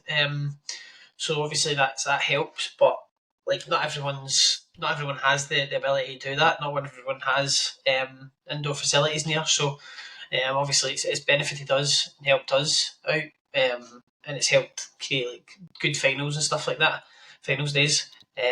But yeah, like definitely a bit more infrastructure on um, on that in total, either whether that's changing to like the summer um, or making sure that all the games are sorted and they're in indoor facilities, because it's just not fair. It's not fair on them. Yeah. Yeah, we're looking forward. We spoke to girls from Coventry, and I think they're expecting a rematch against the School Bride at the finals day, so we'll be looking forward to that. Yeah, Back to yourself, 100%. And I think, no, I think 100%. I think both fully on board with that. I think, as we've kind of talked about this journey, I think that's one of the things that we are trying to reconcile is, both the GB men's, but particularly the women's now ranked 5th in the world. It is legitimately an elite sport, an amateur sport, but an elite one all the same. And we're trying to reconcile that with the situation where, we're scheduling games and outdoors in winter in fields, and obviously you're putting it at the risk of the elements. So obviously everything's a progression. There's more growth to come, but hopefully, that's something we can learn the lessons. Now, coming back to the Hornets, there's obviously one fantastic highlight that we're absolutely wanting to talk about here, but before we get there, I do have to talk about 2023, and I guess a very, for me, watching that was a heartbreaking final where you lost by 2 points to the London Smoke. But I'm sitting at home watching a stream on YouTube. You guys are obviously there. You've played in 2 finals before, and you're playing with a multi-score lead at one point. So I guess to not be able to see that through, how can you talk to that? And maybe Nicky, I'll come to you first on that one. That broke me for a long time. It really did. But I think it was possibly the best loss that we've had in the finals. Both like performing, like, because we went out there and we were by far again the better team for most of that game, and a couple of bad decisions here and there, and to be honest, like it was that, and things like I was playing both ways last year. I've not really played both ways as much in the last couple of years. So we were missing a big loss in David McAnally. We were missing that day, and I think, to be honest, like part of the loss goes down to the fact that I gassed out and started making poor decisions based off that. But that really, and we'll get on it later. I'll get on it later anyway. Like I'll feed back into this once we start talking about this year. But I like it really kind of broke me for a long time. It was strange because so Ewan Miller is one of the kind of more senior players in the team, and basically like a quasi coach with me. And I remember, obviously, we'd the year before, to frame it, we'd come through a quarter-final game where we didn't play great, and then I think we lost. I think it was 53-12. We lost to London Smoke in the semi-final, which was like a really hotly anticipated game. There was like loads of people watching on the sideline, and we just didn't perform. We were poor on both sides of the ball. Like I'm usually one of the camera people, and I'm screaming at people. I think we just lost the head completely. So once again, off season, reset, learn from that loss, realise what we need to do better. And I remember after the semi-final, so we played the semi-final. We get to the semi-final, and me and Ewan just look at each other. So at this point, we've no David McAnally, and we'd also had Jason Miles, who was like a huge part of the early success in the season, had at this point left the team. So we were down 2 members of the team. We're looking at each other, and once we got to the semi-final, we went, right, at least we're not taking a step back. Like, at least we're where we were last year, all the things, included. So we go out, we win that semi, and then the final was just, it's going to sound weird, but I just was beyond proud, of everyone. I genuinely felt like we won a little bit, and that we kind of showed to ourselves that, you know, we lose 53-12 the season before. We lose this game by 2 points, but the level of execution, the level of calm, a lot of things were in a massively, massively positive direction. And again, as like a kind of quasi coach of the team, that encourages you, and it makes you realise that we are just a little bit away now. Like we're not as far off as I thought I was last year. That's a huge feeling. We just need to get me off the field, get a defender in, so Nicky doesn't need to play both ways. And again, lessons learned in rotation and things like that. Because you know the last drive we're having to throw Cairns in at safety, who's not played there all year and things like that. But again, like I came away, and I think to sum it up best, you know, Jules is someone in the past who, when we've lost these finals, has been like very, very disappointed, very, very despondent. Julian Holborn, Jules. But after that game, you know, he was like, hey, we played really well. Like that's really all you can ask for. And Bax Verlint was the same. Like people were all relatively happy with what our performance, and we just knew just a little bit more, and we'll get over the hump. And you can talk about that now because you spent too long digging into how bad that loss was. So thanks for that, guys. Well, no, but it makes for the sweet turnaround, because moving to 2024, obviously, I mean, similar to you know recent years, again another undefeated regular season. There was a tie in there. We're not going to dwell on that, but 15-0-1, and then even in the playoffs, quite comfortable throughout. I think obviously beat the Outlaws in the quarterfinals, Reading Devils in the semis. So heading into the final, it's a bit of a surprise. You're actually facing the Cardiff Hurricanes rather than the London Smoke, who you faced in the previous 2 years' finals. They had an absolute classic 31-30 semi-final. This is now the fourth national final that you're facing. What's your mindset heading into that? I think we were just so calm about it all. So there was obviously I think you've mentioned that tie that we had at the start of the season with the Broncos, which was, you know, like a crazy back and forth game where we played some really bad football and then somehow managed to come out with a tie. And I think that really relaxed us throughout the season. Because we now knew, like, effectively in our head, number one seed wasn't a consideration. In the past, we've gotten wound up and we've gotten frustrated because we're undefeated, but not by enough. We need to be winning more. We need to be conceding less. Like, but that totally took out of our mind. And then whenever you know so Cardiff beat the Smoke on their game day, which was, you know, not like a surprise, but it was what someone was going to lose. And then Reading beat Cardiff. It was like, okay, this is real now. So we knew that our path. So once again, kind of touching on the scouting thing, like we knew our path. We'd done our scouting. We knew what we were going to have. We felt good about whoever we played in the final because we felt we had, you know, good intel. We had good film on, and we were ready for. Cardiff, I think it relaxed us a lot because this is going to sound daft, but we get on with them really well. They're a team that we don't like. If you lose to them, it's whatever. They're a really, really good squad, but we just felt loose. We just felt confident going in. I remember just going in. So they have like a barn at Manchester Met. We were going in to warm up, and you know they're like, you know, some teams are going in there and they're really, really pent up and they're getting into their routine and all that, and then we're just trying to play like crossbar challenges with footballs, and we're just, you know, picking music and whatever to play. We were just loose as possible. And we go into that game and you see it from the start. Like even some things don't go our way in that game in the first half, and we're just camp.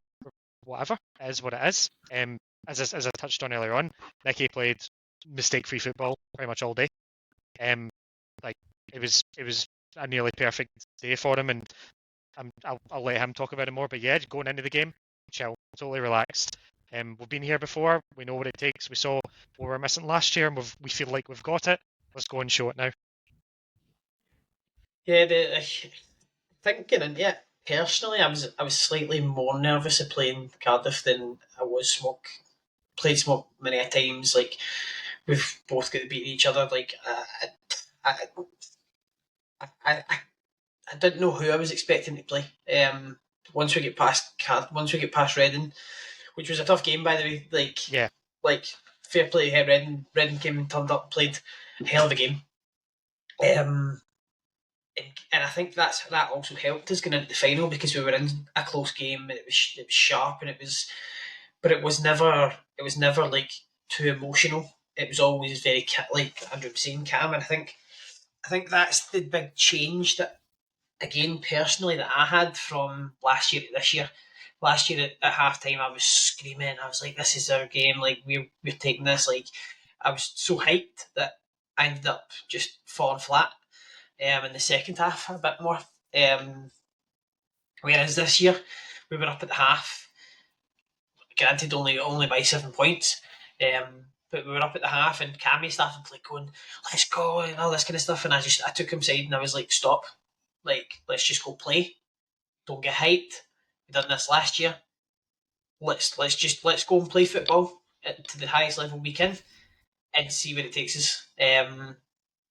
So I think that was a big change for me personally, just being able to just go, do you know what, we've been here before at half, I've been up in a British final.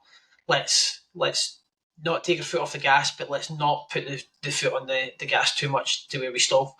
And so I think again that was a big thing for us. And I, like Andrew was saying, we obviously got on quite well with Cardiff, so you always get a wee bit of John from people and stuff like that, but it doesn't kind of come off as nasty sometimes from teams like Cardiff, whereas you get a bit more frustrated at some of the smoke guys and things like that. Like, that's what it is. But I like even with a bit of John from some of the Cardiff boys, it was just like, I'm in my game, like I'm in my zone. Like you're chatting to me because you're trying to bring me into your zone, and it's not happening. I think that was maybe one of the things that was noticeable about the final. Maybe the spirit in which it was played is Cardiff in the second half. You'd Costas Karis makes an exceptional touchdown grab, and I don't think I've ever seen a player be congratulated by the entire opposing defense after scoring. And I guess that was creditable to the sportsmanship, but actually also the way that your defense played, because it really was taking these exceptional plays to break down the defense in that game. So I guess Andy, as a defensive coordinator with GB, what can you say about the way that your defense played, in particular on the national finals? Honestly, it's been hard to get them all on the field this year. Just between Ollie being in Birmingham and David having his firstborn. I think Max has been the only kind of constant. I don't want to play anymore, but I keep getting made to play. So getting them all there at finals was huge for us. Getting them all there healthy at finals, especially after coming through Worlds where Callum and Ollie both ended up getting injured. So getting them there was incredible. And I know what they're capable of. They're such an unbelievable group to work with. They go on with each other so well. Like, I think I love watching that game back. And just looking at little moments that the defense are having between plays, where just like Mac is saying something stupid and Ollie's telling him to shut up. Like, things like that. It's just like it's just brilliant to work with. And then, I mean, not enough. Probably he won MVP, but James's work at blitz against who I would say is probably like up there with Nicky as one of the most difficult quarterbacks to sack. And Joe Corto, like he played an absolute blinder. And this is a boy who literally, it's his first season playing, and he's going out there and putting in a performance like that. Then after the game, I get told that his nickname is Antifreeze because he's not clutch at all, and he goes out and plays that well. So seeing the defense play that well, unbelievable pride. It's something that they came here for this. Ollie, as I said, like down from Birmingham, coming up and training and playing, and he wants to be part of this. And I'm just glad we were able to repay everyone's kind of faith in us back. So yeah, and I think speaking for Nicky, I guess it's just relaxing to play with a defense. It's just that good. Like you can go 3 and out and be like, it's okay, we'll probably get the ball back because the defense is playing that well. Just to quickly touch back on the semi-final against the Red Lions, Devils, sorry. That was one of the things. Like we went up early on them, and it was felt comfortable, and then they came back and was in it again and stuff. And I was just saying to my guys, look, see if we don't score here, it doesn't matter. our defence are going to make the stop. And again, like that happened in the final as well. We were again 33-7 up, but like near the end of the game, and it was just like it was always just defence is going to do their job. Let's go and do their job. So it was a real team win for that final. So, and I think on that note, so you obviously, and it was, I guess maybe for the neutral, it was something of an anticlimactic final because you were like 33-7 ahead at one point. But for obviously having had those 3 national final defeats before, what does it feel like when you see the clock run out? You're on the sideline, you're a couple of scores up, and then they call time and the refs call time in the game. What's that just initial reaction? Pure elation, like emotion to no other. It's been a long time coming for us. We were so close last year. We were so close in the one against the Rebels, and it was just sheer emotion, like no other. Just tears from loads of us. It just meant so much to us to finally get over that hump and finally get to the promised land, like that we've been searching for so long. And to do it with such a great bunch of guys. Seeing some of the guys like push from being a B to now being one of the best, two of the best players on the offense. Watching guys that I've played against and played with for years, like David McInally. Me and him were at loggerheads at one point, like when we were in youth levels and stuff. Like, it's just to see this all come together as like, and it feels like we're one big family. To be honest, we all talk about this. Like we all like each other. We all got on. And it's not necessarily a bunch of guys you would look at out the street and go, oh, they're all going to be pals or like as close as they are, and we are. So aye. Yeah, I kind of had like a front row seat for it all, so I was kind of soaking in the atmosphere from the sideline and things like that because I was like most of my rod in the sideline and calling defense and just trying to keep the offense calm. But I was anything but. I kind of shared this with you guys, like referee on our sideline, like I was constantly trying to get reassurance on the score and the time, and they were being anything but helpful and saying like, it's fine, don't worry about it, you're all right, and all that kind of stuff. And I'm just like, no, I need to know. Once we had a point in the game where we were at a point where Ollie comes up to me and he goes, if we can just take knees and the game's done, like as long as we don't throw pick sixes, the game's over. And once we hit that point, it was just that's when it's kind of set in for me. So I was already at this emotional fever pitch, and then you've got guys who are still like one of the weirdest and specialist moments is like, as I said, Gillian Holborn White, who's been through all those finals losses with us.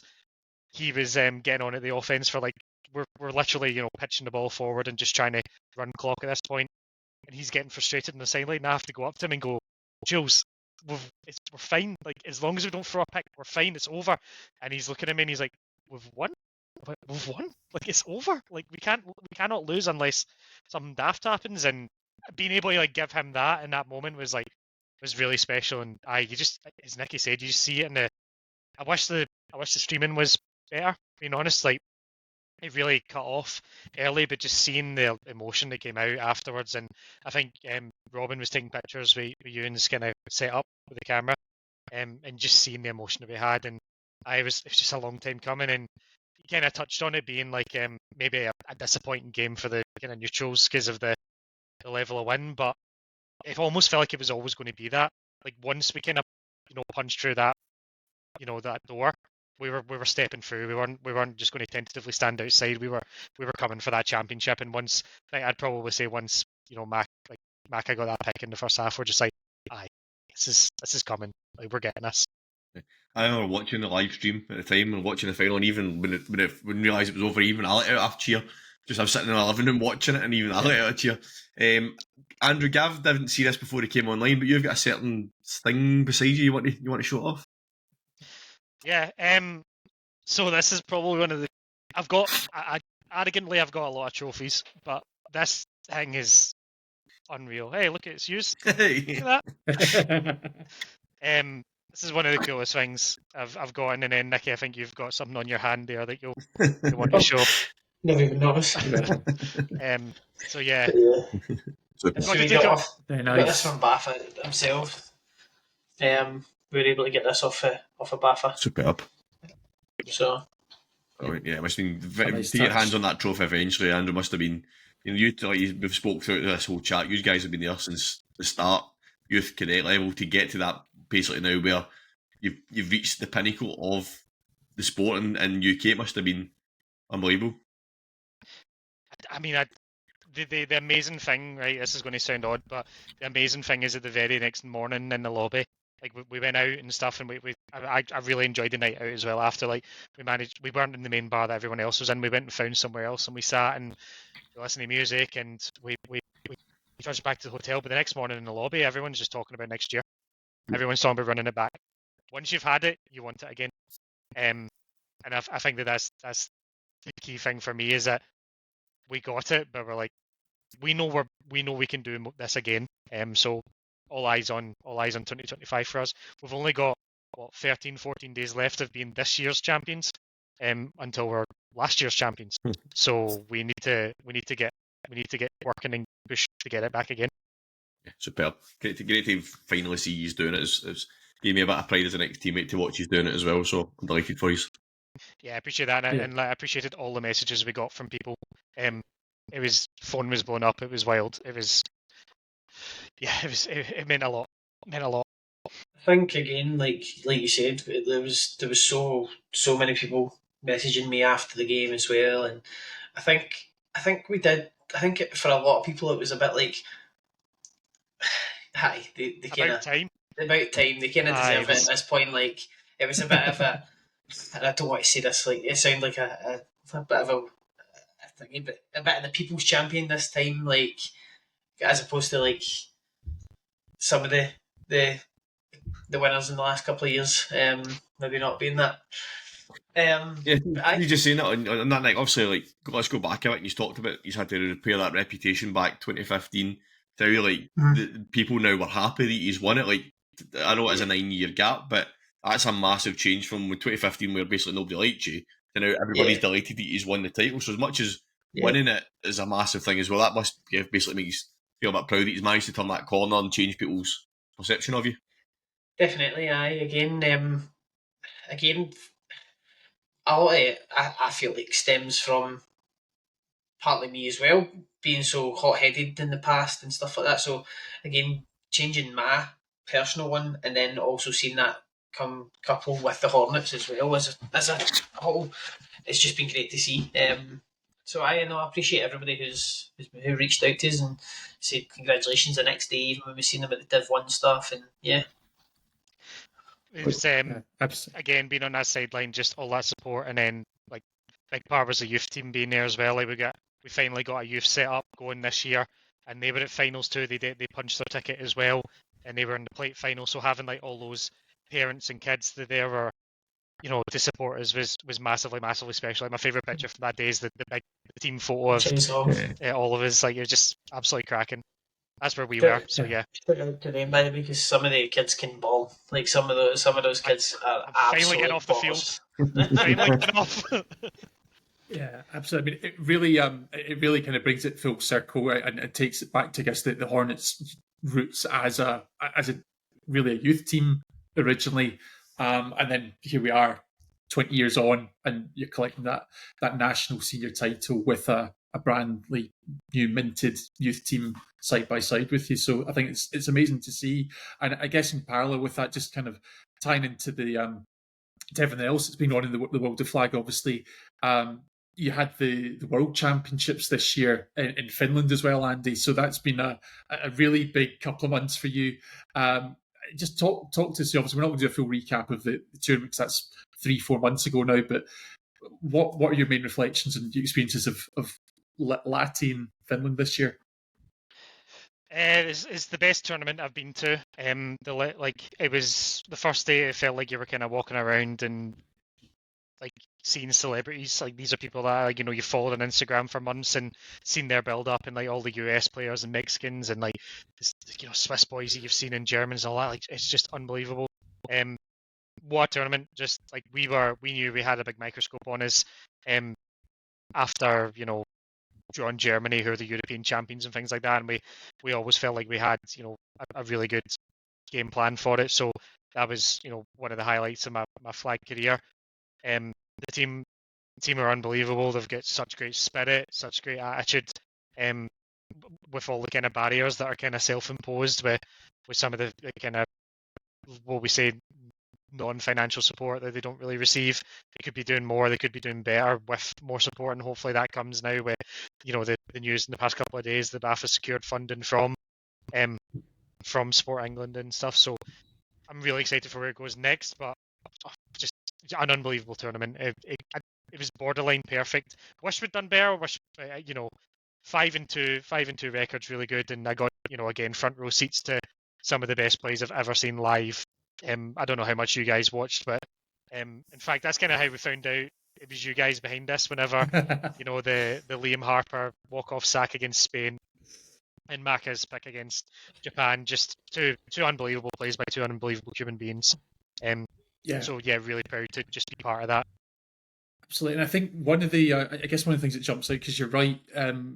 Obviously, you know, going out in the round of 16, although there was placing ranking games after that, you went out to France. But that was one of the moments that really stuck with me from the men's tournament, was actually that moment. You know, you kept playing, you scored touchdown to close out the game, you went for two, converted there, and it's not just what's happening on the field, but actually throughout all of that, the rest of the team was stood on that sideline, arms linked. It just seemed like a real sense of togetherness and, I guess, resilience, because you saw them bounce back. You played those great games against Spain where Liam has that game closing sack. You also had the big win against Japan where Maka makes that interception, shows real football IQ and takes the knee at the 1 yard line.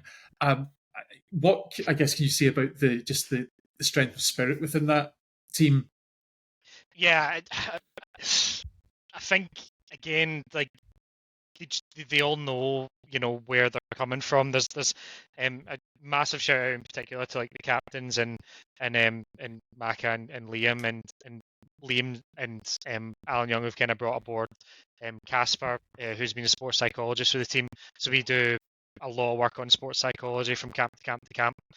So he's been a massive like value add for the program, and we all take so much away and we apply it straight away. And that, you know, we're going out on the field in 30 minutes. We're going to do exactly what he said. We're going to reset, and yeah, like that. Those images of the sideline, like, it breaks my heart. Like, I was an absolute mess after the France game. Just emotionally, just was drained. After that, because we done enough. We could have won. We should have won. But there was no finger pointing. There was just dust ourselves off and let's go again. And that came from the players to me, which says a lot about their kind of attitude as well. Like, I've got guys like David and Liam and Ollie who are coming over and picking me up as a coach to then go out and, again, like, obviously you've got two unbelievable players offering two of the best plays you'll probably ever see at a World Championship. Honestly, like, for defensive enthusiasts and sickles out there, you don't get two better plays than that. And, like, just silly, you mentioned Maka turning around in the football IQ. He's literally turning around and looking for Charlie, the quarterback, to ask, where do you want this? Do you, like, because he might want on the 6, he might want to run or something. Like, he needs to know. And then coming off, Charlie's just beyond supportive and goes, well, you could have actually wasted a bit more time, but other than that, fantastic. But yeah. Yeah, Andrew, as we've been gathered previously, spoke to Liam and Ollie, and two of them are full of praise for you and Youngie and Andrew Young for the leadership that you guys have given to them. So much as the guys pick you up, they really have rated the support that you've given them. So I don't know if you've watched the chat we had with them before, but just to let you know that the guys were massively supportive of what you've given them and the leadership you give them. So all credit to yourself for that. Thank you very much. Appreciate that. They're all right too. Not you were saying earlier. So I guess a lot like the Hornets team the day after national finals, a question for you is what's next? Obviously, we've had an incredible year, both domestically within the Hornets, national champions. You know, obviously coming off GB, I guess one of the not necessarily for the on-field results, but just in terms of the experience, probably one of the best world championships we've seen. We're heading into 2025. What's next for you guys? Andy, I'll come to you first. I mean, I got off, we jumped off the plane, got home, and probably within like 4 hours, I was just back to watching the film from Latte and just getting ready for the next cycle. It never stops. We don't know when the tournaments are going to be, we don't know where it's going to be and things like that at the time, but it's just time to get back to work. Because we have to, because we need. Coming from the position that we're in, we need to outwork the other teams, and we need to out-prepare the other teams. We're a big group of nerds at GB, and we just need to keep it that way. For Hornets, it's just all about running it back this season. Retooling if we have to, working out some kinks and things that we could have done a little bit better, because we know we can do it now. And still got obviously the Bees, who need to continue pushing through players to help with the numbers. There's some really exciting prospects of the Bees I'm keeping an eye on. And then we are currently right in the middle, literally right in the middle of the women's season. So we've got finals to look forward to, and continue to develop the Pirates red team as they kind of continue and head towards the end of their first season and get the black team ready for playoffs. Yeah, absolutely. And obviously similar to you, I mean, obviously we hear Andy speaking about GB experiences. You've been there before. Is it always inspiring you to get back in the fray? I mean, I've always wanted to get back in it. The last couple of years, I've dealt with quite a few injuries, so that's kind of one part of the reason that I've ended up missing out. The chance of trying out and stuff, and making sure that I try to retain my spot again. So that's something I'm aspiring to get back in that squad, because I feel like I could make an impact on the squad. With some of the things that I bring to the table, and then for the Hornets, I just running it back and showing and trying to be even more dominant than we were this year. In terms of the Pirates, again, push them along to try and get them that next step up. Try and push past that. Hopefully, make that Hornets effect happen. And eventually getting over the hump. But again, it's going to be tough. It's going to be tough because some really good teams out there. So yeah. Absolutely. One more thing I guess I've got to ask you, Nick, because we're talking about this pre-show, but obviously your son Lucas is now 7. We think that could possibly be, certainly in Scottish and possibly British flag, the first third generation flag player. What's the chances of we seeing him in the field soon? Hopefully soon. We're looking to potentially take him to I think the Eastern Blade Pirates run a under 11 squad. Hopefully get him in there, and then when he's old enough, come along with the Hornets. In terms of like the youth level Hornets, at least, that would be the ideal situation. I spoke to one of the coaches there, and he's more than happy to have him along. And it's just making sure he wants to do it, and he's going to might have to push him to try it at the very least and see if he likes it, and hopefully he does. So, you guys have spoken about the development of the sport as you guys have progressed through your careers with the Hornets and GB and stuff like that. And let's go back to when you first started, early 2000s. If I was to turn around to you then and say, by the way, in 2028, this is going to be an Olympic sport, what would your reactions have been? Andy, I'll come to you first. Sometimes the things I see happen in the national leagues in 2024 make me surprised that it's an Olympic sport. So, yeah, it was all once the NFL kind of got behind it, I felt like this could be really, really, really real. And as I said, like seeing the level of worlds and things like that, and how it's been pushing along, has always given you that idea. Like the legitimization of flag has been really, really impressive. And getting the right people in is going to be a huge part of it. Just making sure that people are in it for the right reasons, and hopefully we can carry it on to 2032 and beyond and beyond. Yeah. It's got to be a good product on the field. It's got to be a priority. But I'm really excited about it. I mean, the opportunities it's going to give, as again, like we're seeing it this year, seeing the group of sports getting Olympic funding this year, and just seeing flag football there. Yeah. You're just like, what? Wow, like Yeah. never thought I'd come to this. Yeah, 500,000 is a massive investment. It's going to go a long way over the next couple of years. But that come back to something me and Gav spoke about before. We spoke about it earlier on. This 15 years ago when I played, or 10 years ago when I played, sorry, was a public park sport. We're now going to be looking at this sport being played on the biggest stage of them all. Still a bit surreal, do you think? It's insane. Like, it was. Like, if you told me that years ago, 20 odd years ago, I'd have been like, ha, lol. Like, that's going to be the case. But no, like, seeing it progress as it has done, and how much it's now being pushed by a lot of different, like, former, like, for example, Drew Brees was a big, massive thing. He loved his flag football as well.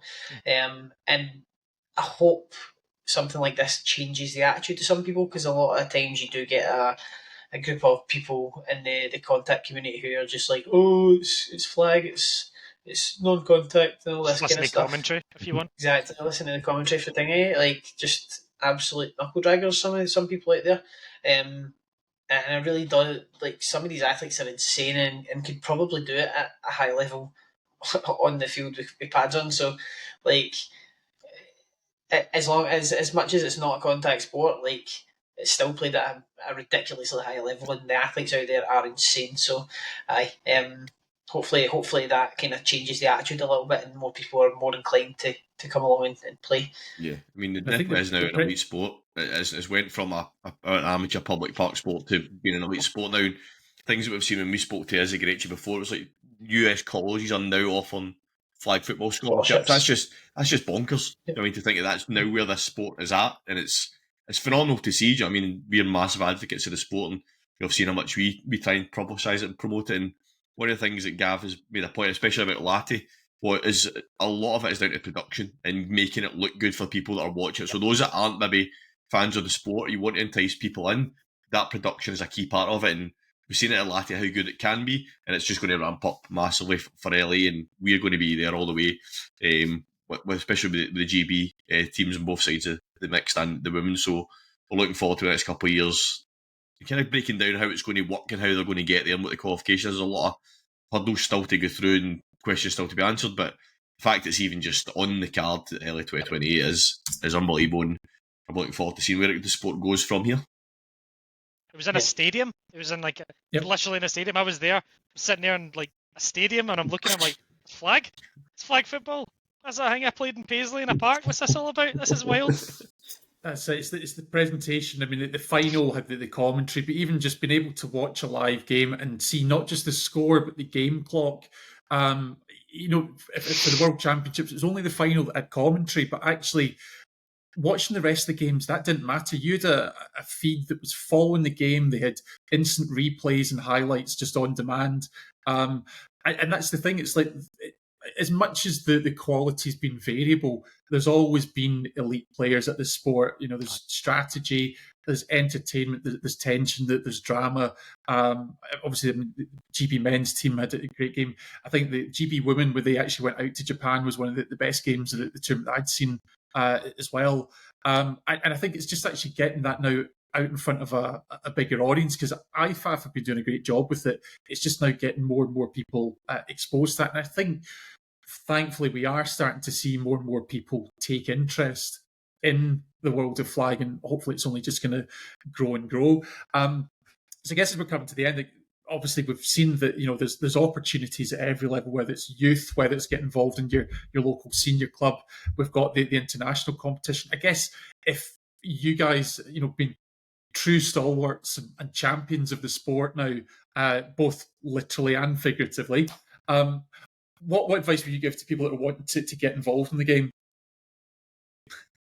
Just turn up, just get involved. Like, it's a great sport for people who are just starting out or who are elite athletes. Like, it's genuinely so inclusive. Like, it's you can find a position, like, as much as it's not necessarily as like nuanced as the full 11-a-side, where it's for every shape and every.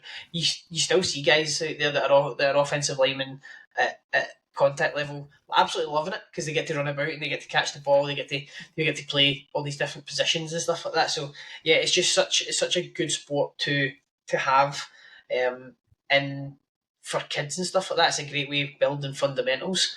I think that's one of the reasons that like personally was able to do so well in contact as well, because I learned all the fundamentals at flag before I was even allowed to put a set of pads on. And I think that needs to be one of the things that people kind of take into account. Yeah, I think to echo that, just get immersed in it, enjoy it. There is a movement out there for everybody. If you can only run in a straight line, you can probably blitz. If you can cut really quickly, then receivers for you. If you can't catch, play some defense. If you can't do any of that, coach. Like there's something for everybody in flag, and I think that's what keeps people around. Like you see people who've played from the 90s still going. So yeah, it's an unbelievable sport. It's an unbelievable community. I think everyone in it is very, very proud. It's a very, very inclusive community as well. Like they're very open and welcoming to new people, and always impressed by people's passion for it. And I think that's the main thing that people in this sport have, like more than any other kind of hobby I've ever had. Is just the passion for flag is unreal. And I'd encourage anyone to try it. Absolutely. Well, superb. And I think just really want to echo that and say, if this is something you want to get involved in, the opportunities are there, whether that's in Scotland or down south in England or even in other countries, because actually we're seeing flag growing across the world, and absolutely it's a great sport to be involved in. A really exciting time to get involved too. But other than that, I really just want to say thank you to yourself, Andy, Nicky, both for joining us. Obviously, teammates for a number of years, but it's been a while since we've had a chance to properly catch up. And I think it's been great to tread over some old memories and just, I guess, share your experiences of winning the championship this year. And hopefully, we can continue this conversation going into the new year. We want to be a big supporter of the sport at every level, and I'd love to just have you back on in the future. 100%. Thanks for having us on. Yeah. Excellent. Well, thanks everyone for joining. Thank you, Dan, the co-host, and we'll be back after Christmas with new episodes. So look out for updates on our schedule coming soon on socials on Instagram, Facebook, and TikTok. Until then, thanks for joining Tartan Touchdown.